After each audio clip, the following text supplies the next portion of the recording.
A new task force will be set up in Singapore to help firms and workers address uncertainties arising from the recently announced US tariffs. Prime Minister Lawrence Wong says he expects economic growth this year to be significantly impacted, but the government will do all it can to steer Singapore through choppy waters. Jeraldine Yap with more.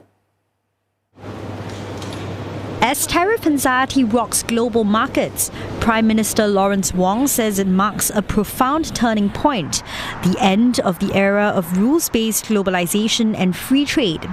He notes the US government's claims that tariffs are needed to fix America's trade imbalance, but says that if that were the case, Singapore should have zero tariffs as it imports more than it exports to the States. Mr. Wong says the baseline 10% tariff that the US has slapped on all countries, including Singapore, doesn't seem to be open for negotiation. We are very disappointed by the US move, especially considering the deep and long-standing friendship between our two countries. These are not actions one does to a friend. The Prime Minister cautions that this may just be the beginning of more tariff increases to come globally, and that the new era will be more uncertain and volatile. This means that Singapore is likely to see weaker global growth and falling external demand for goods and services, which would hit the outward-oriented sectors like manufacturing and wholesale trade the hardest. Singapore may or may not go into recession this year, but I have no doubt that our growth will be significantly impacted. We had originally projected GDP growth of 1 to 3% for 2025. MTI is reassessing the growth forecast and will likely revise it downwards. Slower growth will mean fewer job opportunities and smaller wage increases for workers. And if more companies face difficulties or relocate their operations back to the US, there will be higher retrenchments and job losses. Mr. Wong says the measures announced at this year's budget will provide support for any short-term strain for now. These include vouchers to help with the cost of living, investments to upskill workers, and tax rebates to support businesses. But given the fluid nature of the situation, a task force will be set up to help firms and workers address the immediate uncertainties and become more resilient. This will be chaired by Deputy Prime Minister Yong. We will continue to monitor developments closely. The government stands ready to do more if and when necessary. We have the resources to do so because of the financial discipline and prudence we've exercised over the decades.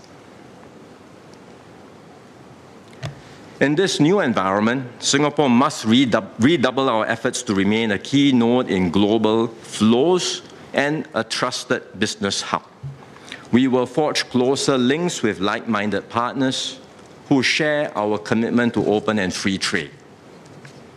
The US may have decided to turn protectionist, but the rest of the world does not have to follow the same path. We will identify other partners to join us and work around this to ensure resilience and maintain critical parts of the multilateral system while laying the foundations for a possible new and different global system that can be achievable later. In particular, Mr. Wong says Singapore wants to strengthen collaboration and integration within ASEAN. For a start, economic ministers in the regional bloc are set to meet later this week to discuss how to strengthen intra-ASEAN trade and send a strong signal of their commitment to regional economic integration. Concluding his speech, Mr. Wong says the only way Singapore can make it through the gathering storm is by staying united. The road ahead will be harder. The dangers are real, but so too is our determination. In many ways, we are in a better position than we were 60 years ago when we became independent. We've built deep reserves as a strategic buffer. We've forged a strong compact built on solidarity and trust in each other. And most of all, we have our ingenuity and wit, our grit and gumption, a never-say-die spirit that has seen us through every crisis and will carry us through the ones to come. The Workers' Party says the government should immediately begin bilateral negotiations with the U.S. and that no response should be ruled out. In a Facebook post, the party outlined several approaches it believes is required to deal with the unfolding situation. Now, among suggestions are calls to leverage ASEAN's combined economy in negotiations with the U.S.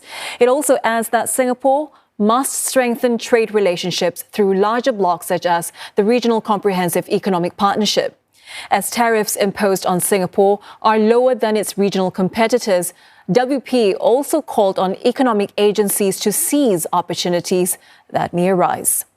At home, the party called for stronger social safety nets and better protection for workers, in particular putting in place redundancy insurance and mandatory retrenchment benefits.